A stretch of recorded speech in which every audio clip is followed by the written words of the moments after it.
Alors l'étape suivante, qui est la saisie du profil en travers type, c'est une étape qui est très importante pour tout projet de conception routière. Il faut bien définir le profil en travers type sur le logiciel parce que c'est à travers ce profil en travers type que l'on pourra déterminer les quantités de mouvement de terre, donc de remblai et de déblai, les cubatures de terrassement et aussi les cubatures pour les différentes couches de chaussée, que ce soit en matériaux bitumineux, matériaux granulaires, traités en lieu hydraulique ou non, ainsi de suite.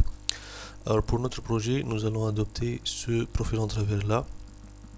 Alors c'est un profil en travers qui a été élaboré en anglais parce que c'est un projet en Libye, mais on peut justement bien voir que c'est une chaussée de largeur 9 mètres, donc deux voies de 4 mètres et demi, avec des accotements de faible largeur, donc du 50 cm, parce qu'en Libye, ils n'aménagent pas les accotements tout comme nous, donc généralement il n'y a pas d'accotement, parce qu'ils ne s'arrêtent pas, justement, et même s'ils arrêtent, ils peuvent s'arrêter au milieu de la route. Mais bon, ce qui m'intéresse le plus ici, c'est les différentes couches de chaussée. Donc pour notre projet, nous avons l'embankment, la plateforme de remblai, le 20 cm de couche de fondation en tout venant. Le MCO, c'est l'imprégnation sablée au-dessus de la couche de fondation. Ils ont 7 cm de couche de base avec un matériau asphaltique, donc c'est l'équivalent de la grave bitume chez nous. Le RC2, c'est la couche d'accrochage, nous on utilise du cutback. Et puis 5 cm Wearing Course Asphalt, c'est une couche de béton de bitumineux d'épaisseur finie, donc 5 cm. Vous remarquez que le dévers en toit c'est du 2%, c'est une valeur qui est adoptée en Libye. Nous, chez nous, en Tunisie, on utilise du 2,5%.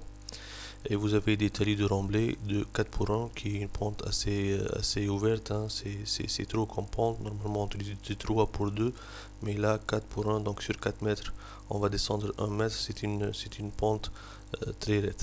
Donc, ça concernant les couches et les pentes. Et donc, une plateforme, on va dire, roulable totale de 10 mètres, et c'est une chaussée neuve, donc il n'y a pas de récupération de chaussée. Voilà. Donc généralement on dessine ce profil en travers comme il faut sur AutoCAD et ensuite on l'introduit sur le logiciel piste. Alors pour introduire un profil en travers type sur le logiciel piste, il suffit de faire fichier nouveau, cliquer sur type. Donc maintenant vous avez vu qu'est-ce que ça veut dire conception plane. Vous avez vu le conception longitudinale, le fond de plan TPL. Il nous reste le quatrième module, le profil en travers type. Je vais l'appeler PT type. Ouvrir. On va le créer, ok. Et là nous avons une fenêtre qui nous demande d'introduire les noms des profils en travers que l'on va utiliser. Donc au niveau d'un fichier profil type, on peut introduire beaucoup de profils en travers type. Je vais créer le premier, PT1, et je vais faire créer nouveau. Donc là, je reviens dans une zone graphique, tout comme l'accent plan et le profil en long, pour la saisie de mon profil en travers. Alors, plateforme, c'est la ligne finie de ma chaussée, donc cette ligne-là. Je peux lui intégrer le talus de remblai comme je peux l'introduire dans le talus de remblai. Donc maintenant, on va introduire ce talus, on va introduire cette plateforme en demi-chaussée. Le reste sera déduit par miroir. Donc je vais introduire une plateforme de 4 mètres et demi plus 50 cm d'accotement, sauf que là il considère que tout ça c'est avec le même matériau, donc je peux mettre directement 5 mètres roulables. La largeur c'est 5. Alors dans notre cas il n'y a pas de terre-plein central, donc il n'y a pas de point de rotation de dévers. Donc ces éléments-là, on ne va pas les utiliser, mais dans d'autres exemples qui viendront ultérieurement, on verra comment utiliser ces paramètres et comment introduire un terre-plein central. Donc je vais faire visualiser. Là j'ai la plateforme. Je vais faire OK.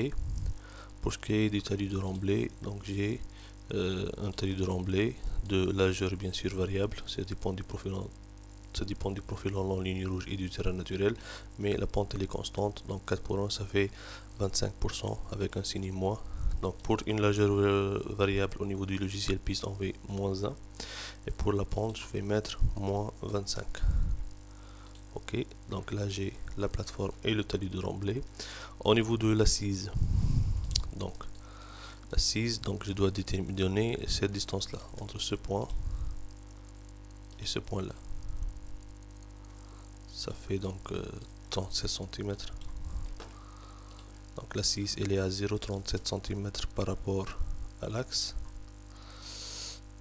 Alors là vous remarquez que en remblai, le talus de remblai dessiné ne suffit pas pour avoir une assise qui a un point d'intersection avec le talus de remblai. Alors généralement on doit introduire ça au niveau de la plateforme, au niveau des accotements.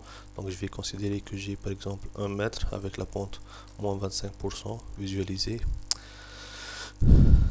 Donc pour le logiciel piste, je suis en train de l'obliger de commencer le talus de remblai d'ici. Donc je peux augmenter aussi. Je vais mettre du 1,5. Encore un peu, 1,7. Je peux mettre même 1,65. Voilà. Donc je considère que cette partie-là fait partie de l'accotement pour qu'elle soit dessinée, quels que soient les cas.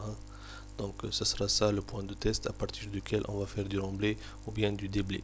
Et bien sûr, lorsqu'on a du déblai, il faut bien que le fossé soit